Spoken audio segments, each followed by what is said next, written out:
Welcome to Money in the Air, the music podcast about neighboring rights, the royalties you earn from the public performance of your recordings and the business of music in general. Brought to you by IAFAR, the International Association for Artists and Rights Holders. I'm Andrew, a royalty consultant helping artists to collect on their value. Hi, I'm Gina Deacon. I work for Absolute Rights Management and I work with record labels and artists to ensure we claim the royalty income due to them. I'm Stacey Haber and I'm from Inside Baseball Music Publishing. Hi, I'm Tanya Oliveira. I work for Transparence Entertainment Group. I focus on World ex-USA neighbouring rights on the performer side and rights holder side. Hi, welcome back to Money in the Air, the Neighbouring Rights podcast brought to you by the International Association for Artists and Rights Holders. Tonight, we're going to talk about West Africa. And with me today, as always, Tanya, Andrew, and Gina. And our guest this evening, Chinedu Chukwuji. I'm the CEO of Purple Blue Entertainment Solutions, a rights management company and also a publishing company. We do run management business and also publishing business, and even in the record business space. I used to be the CEO of the Nigerian collective management organization called Copyright Society of Nigeria. And that was until 2000 when I left to start up my own publishing company and then distribution company to create a platform where people in Africa and mostly West Africa could distribute their music on a platform to the entire world. But basically, my forte is right management, copyright management, and music publishing. I love that you worked first at the CMO, made sure it's all running smoothly, and then moved over into the private sector so you could go and collect all that money for people. Are you able to look at the way Europe does things and North America does things, which are different, and compare how Nigeria or West Africa does things? It's the same thing at the end of the day. The difference is technology, really. In West Africa, we are still struggling with some manual activities that could have been done if the necessary technology was available to deal with those things. You talk about right management, you talk about distribution, you talk about repertoire management and all of that. Technology has enabled those things to be done automatically, and you get that done without too much hassles and too much strength exerted on those things. So I would say the technological advancement is a growing phenomenon in West Africa, whereas in Europe, a lot of those things have gone ahead. Gradually, we are catching up because we have companies from abroad coming into Africa to invest. And when they come into Africa or West Africa to invest, they are not only coming with skills, they are also coming with technology. The difference in terms of manpower, in terms of knowledge, I think there really no much difference. But the technology also, it's a gap that West Africa and Africa is trying to fill. And I think with the collaborations Purple Blue has with Gresham and a lot of publishers are having with other international companies and affiliations, such gaps are gradually being bridged. Technically, the laws are not too different. When you look at the UK law, or you look at the Nigerian law, you look at the South African law, you look at the US law, except maybe in the area of sound recording or neighboring rights, where there are a little bit differences, but the law generally are the same. And what about the platforms that do pay royalties? So, for instance, broadcast, not paid in the US, is paid in Europe. Streaming, not paid in most of Europe, is paid for non-interactive streaming in North America. Which of the platforms does Nigeria and West Africa pay? That could be another gap that is being filled in West Africa. Majority of the broadcast stations or broadcasters in West Africa are really not paying for royalties. Yes, majority of them. I'll give you Nigeria alone. Just recently, the federal government was able to approve new broadcast stations, about 159 of them. In Nigeria alone, you have about 600 broadcasters, both for TV and radio. So when you add Ghana, you add Benin Republic, you add the other West African countries, you find out that we have so much broadcasters. But the other thing you ask yourself that, okay, we have 600, how many of those broadcasters are really viable? So you talk about viability. So I can sit down here and tell you that you'll be lucky to have about 150 of those broadcasters that are really economically or commercially viable. Right. So it becomes a struggle if you want to now issue licenses to 600 broadcasters. Number one, some of them are set up for political reasons. Some of them are not really set up as business or commercial minded oriented. They are set up for some other personal activities in order to push their personal agenda or politics and all of that. So when you talk about rights, payment, and all of that, it sounds like Greek to them. Do they pay on the publishing side for performance? When I was at the CMO in 2014, for the first time, we were able to get the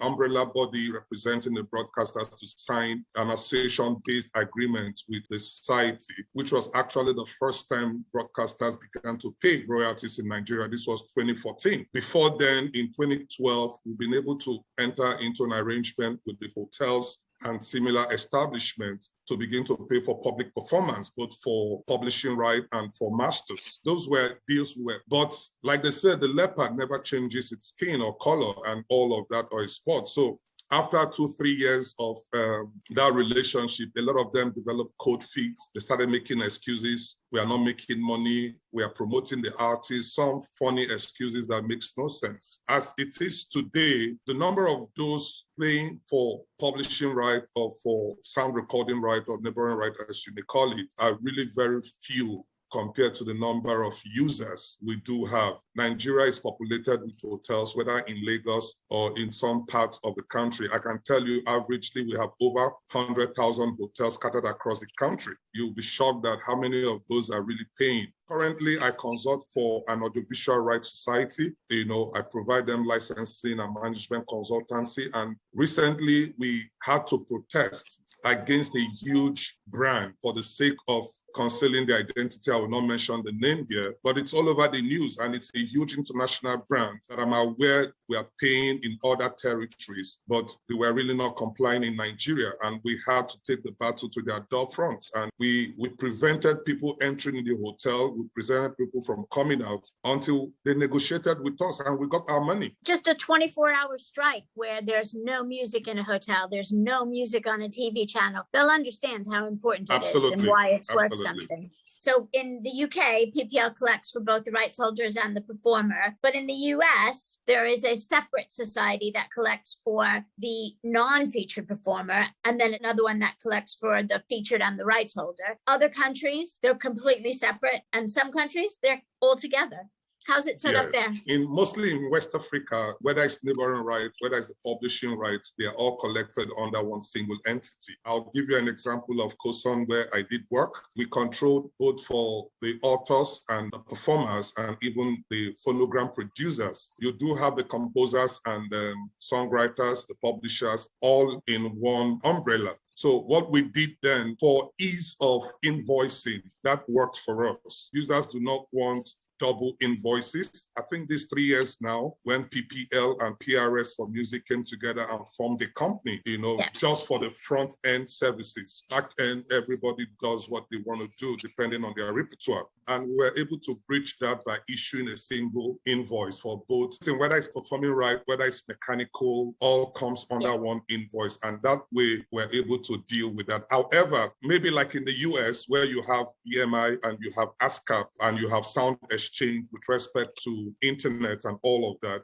In Nigeria, we also have two societies for the music industry. Each have to license the users based on their mandate. And that also sometimes creates problem for users because they get an invoice from Society A and another invoice for Society B. Where the technology was not available at that time, it was difficult to really separate or demarcate whose repertoire you are using. But there are new technologies that are coming in now. So it's easier for you to say, okay, this is what you have used, pay us for that. So we do not have separate entities for the management of those particular works. They do manage them under one roof. What would you say is the major source of revenue in West Africa for artists coming from the performing rights sector? So you mentioned hotels and technologies and foreign companies coming in, these technology companies. Are you talking about like Spotify's or Pandora? What are the main drivers of performance income? Before 2017, the major source of income for a lot of right holders in Nigeria was what we used to call ringtone and collarback tones.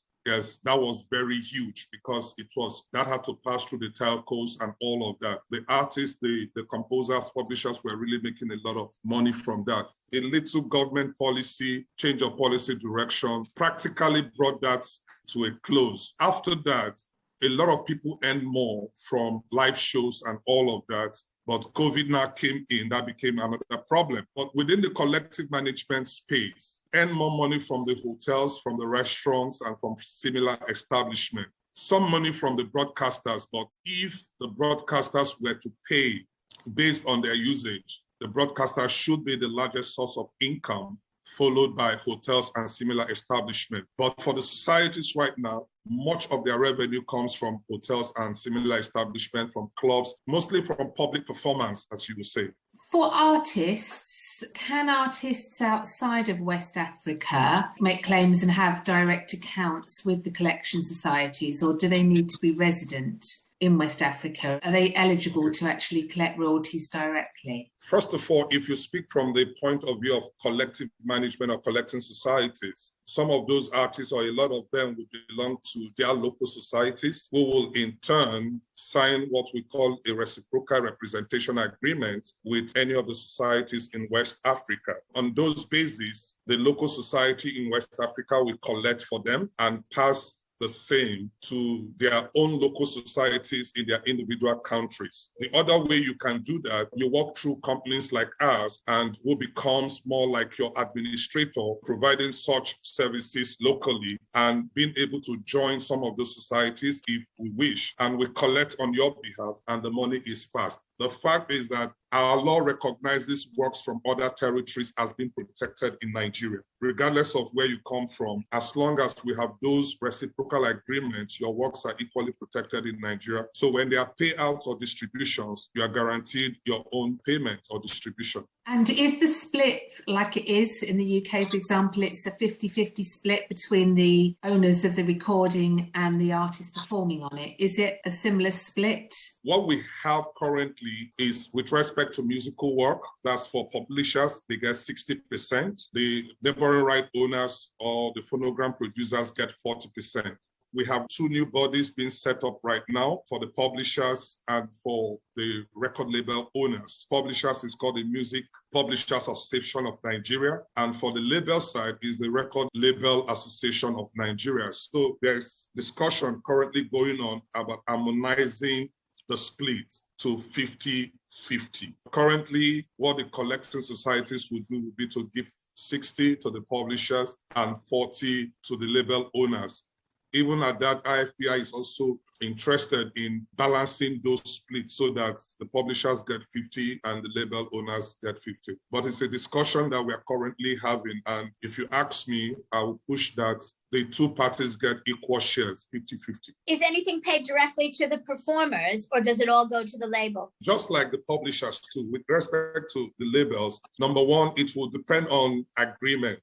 What kind of agreement the label has with the performer or with the artist. If the label has a 50-50 share with the artist, then the society will definitely implement what it's in the agreement. However, in the absence of an agreement, the ratio is always 50-50. So you get 50 from your split with the publishers, then you come down and you split it 25-25. But where there is an agreement, we will respect whatever the artist or the performer has agreed to this label. That's interesting, because certainly in Europe, and anyone who's part of the Rome Treaty, the performer royalty is an inalienable right, meaning you can't waive it and the label cannot take it. So that's really interesting. That's a major difference. Yes, the issue of sound recording in Nigeria is really not treated as neighboring right. It is treated as a copyright issue. So it has exclusive rights. The owner of a sound recording has the right to control and also the right to remuneration. An extension of that too is that we do recognize a neighboring right,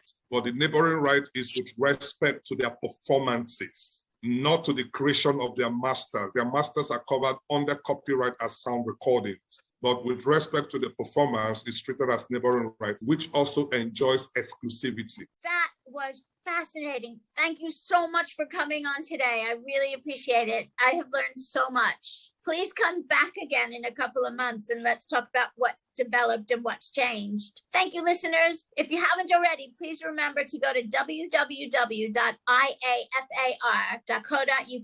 and become a member. Join IAFAR. All this is on the website and so much more. Have a great week. Bye.